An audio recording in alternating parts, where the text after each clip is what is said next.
Assalamualaikum warahmatullahi wabarakatuh. Abdullah bin Abu Quhafah, atau yang lebih dikenal dengan Abu Bakar As-Siddiq, beliau adalah salah satu pemeluk Islam awal, salah satu sahabat utama Nabi, dan khalifah pertama yang dibaiat sepeninggal Nabi Muhammad wafat melalui putrinya, Aisyah. Abu Bakar juga merupakan mertua Rasulullah Shallallahu Alaihi Wasallam. Dikisahkan Abu Bakar pernah menangis saat bermimpi bertemu Rasulullah Shallallahu Alaihi Wasallam.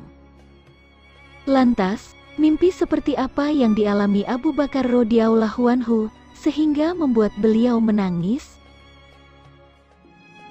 Simak videonya sampai selesai agar tidak salah faham.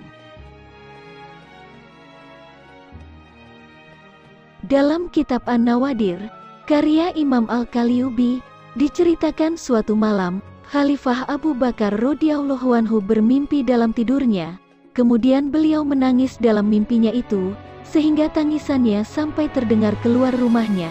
Kebetulan Sayyidina Umar bin Khattab sedang mendengar tangisannya, dan mengetuk pintu rumah beliau. Khalifah Abu Bakar membuka pintu dengan air mata yang masih berlinang. Kemudian Sayyidina Umar bertanya, "Mengapa engkau menangis?" Lalu Khalifah Abu Bakar menjawab, "Kumpulkanlah para sahabat, ada hal penting yang harus aku sampaikan." Sayyidina Umar mengumpulkan seluruh sahabat, kemudian Khalifah Abu Bakar bercerita, "Sungguh aku bermimpi, bahwa hari kiamat sedang terjadi, dan aku melihat banyak orang dengan wajah bersinar, berada di atas mimbar-mimbar yang terbuat dari cahaya. Aku bertanya kepada malaikat, siapa gerangan mereka? Mereka para nabi-nabi terdahulu, sedang menunggu Rasulullah Shallallahu Alaihi Wasallam, sebab syafaat berada di tangan beliau." Jawab malaikat, "Lalu di mana beliau sekarang? Tolong bawa aku padanya, aku pelayan dan sahabatnya." Lalu malaikat membawaku menemui Rasulullah Shallallahu Alaihi Wasallam.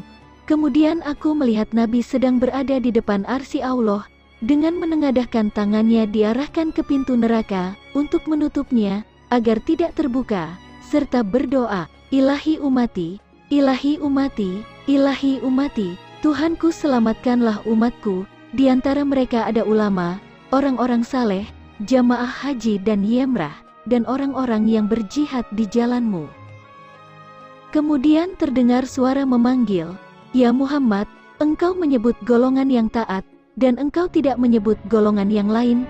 Coba sebutkanlah orang-orang zalim, pemabuk, pezina dan pemakan riba di antara mereka."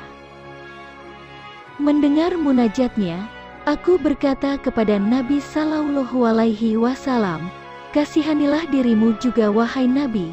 Rasulullah menjawab, "Ya Abu Bakar, aku bersimpuh di hadapan Tuhanku, agar aku diizinkan mensyafaati semua umatku." Dan ketika Nabi akan melanjutkan sabdanya, "Engkau membangunkanku dengan ketukan pintu wahai Umar." Jadi aku tidak mengetahui, apakah beliau diizinkan mensyafaati semua, atau sebagian umatnya saja. Tiba-tiba terdengar suara menggema dari dalam rumah, "Tuhanku mengizinkan aku mensyafaati seluruh umatku, Tuhanku mengizinkan aku mensyafaati seluruh umatku, Tuhanku mengizinkan aku mensyafaati seluruh umatku wahai Abu Bakar." Mendengar suara itu, Khalifah Abu Bakar radhiyallahu anhu dan sahabat Umar radhiyallahu anhu berkata, "Alhamdulillah." Nah, sahabat Islamiyah, inilah kisah yang membuat para sahabat senang, sekaligus terharu melihat kemuliaan akhlak dan kemurahan hati Rasulullah. Kisah ini juga membuktikan bahwa Rasulullah Shallallahu Alaihi Wasallam sangat mencintai umatnya. Semoga sholawat tetap tercurahkan kepada baginda Rasulullah Shallallahu Alaihi Wasallam. Wallahu a'lam bishawab.